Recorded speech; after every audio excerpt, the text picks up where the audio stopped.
there's the potential for that. And then, we can talk about the Electoral College. Elizabeth Warren brought it up, and I don't think it was. I mean, what do you make of that? Because obviously that's not going to happen, right? The national popular vote compact, that's off the table at least for 2020. Maybe off the table forever, but it doesn't make. Well, the thing is, I think about it. The compact. I actually think there's a strong argument to make that it is unconstitutional. Right. Even if every individual step, scans, like every individual step is acceptable, the overall thing is unconstitutional. Right. And the second part is, what if you are, for this to work, for this to make sense, you would need swing states, what are swing states now, to sign on to it. Why would they want to dilute their influence? Right, of course. And why would, not only would they want to dilute their influence, but they're more likely to be dominated by Republicans, or at least have Republicans who have enough power to say, like, wait a second,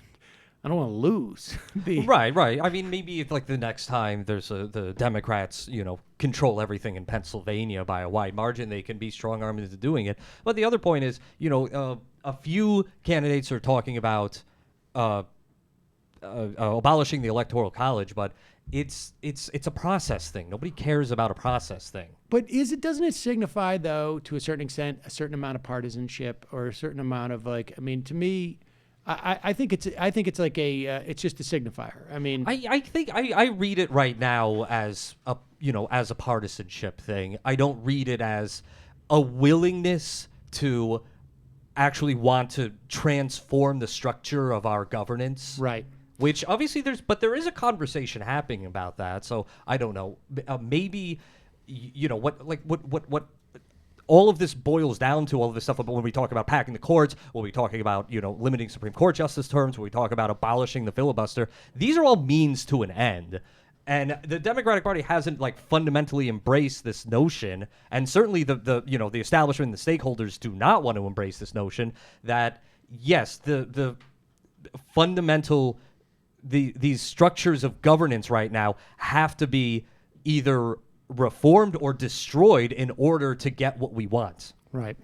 Well, there's going to be two possible flashpoints, it seems to me. That convention, depending on who ends up getting the majority of the delegates on the third vote that they take, a third round of voting or second round of voting, that could get. And that's also why I say Bernie has to win cleanly, because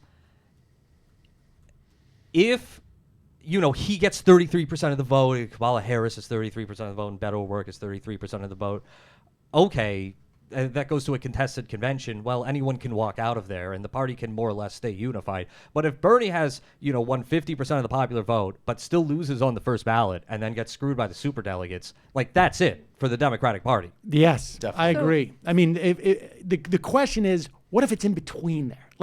I agree with you, and I think it's much harder for them to do it if he gets 50% of the vote, exactly, or even 49%, or even 47%, maybe 48%. But if you start getting into he got 40% of the vote, as opposed to 33% of the vote, now we're in this territory where it's that's where it seems to be could be even the ugliest, because at 50% of the vote, you're going to have a lot of people, even people who are just I want the Democratic Party to be unified to defeat Donald Trump. Even if he gets 49%, and I'm not and somebody says, I'm not a Sanders fan, but 49%, that's close enough. Let's keep the Democratic Party unified.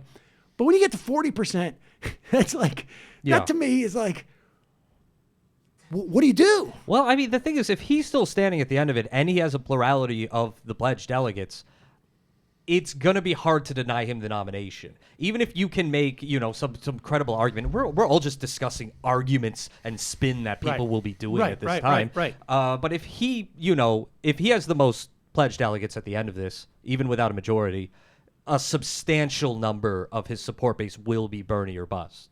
Right, I agree. But that's when I think honestly, electability is going to come into play, right? That seems like it's going to be a major argument that they're going to be making on both sides. There's going to be it's at that point, it's not going. It's just going to be insanity. No, it's just I don't think there's going to be anybody making a rational argument. I would say this. I think that I hate electability arguments. I think that there should be, if there is the organizational capacity to do this, that there should be a left ballot line in all 50 states for a presidential candidate that is left open pending the result of the Democratic convention.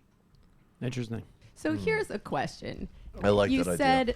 You said that most people don't vote based on ideology. They vote based on like other dumber factors, like how the person seems to them and their vibe.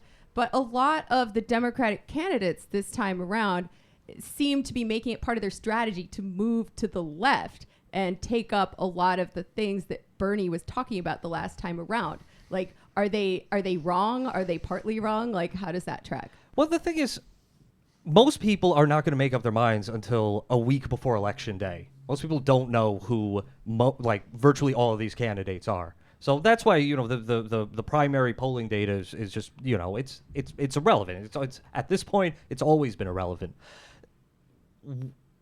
Right now, if you're polling at 2% or you have these obvious liabilities, you've got to start somewhere. You have to do the basic work of politics, which means, putting together a coalition, getting people on your side. And there's plenty of people who are single issue voters, who are part of organizations like the DSA, for instance, or who have just one priority, whether that's reproductive rights or gun control or something like that.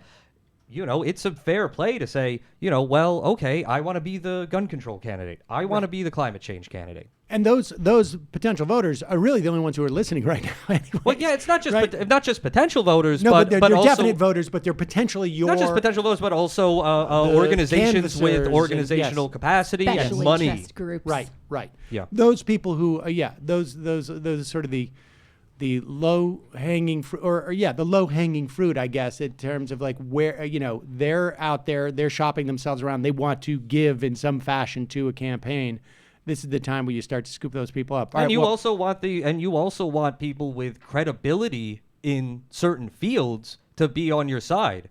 You want the people who have been agitating for something like a Green New Deal for cutting carbon emissions for several years now and have a lot of money behind that and have a lot of credentials to that front to be on your side and give you cover for these things. Kamala Harris wants people who have been criminal justice reform advocates for their entire lives to be on her side and give her cover. These are endorsements that the general public's not aware of, but people who are interested in that topic area would have an impact.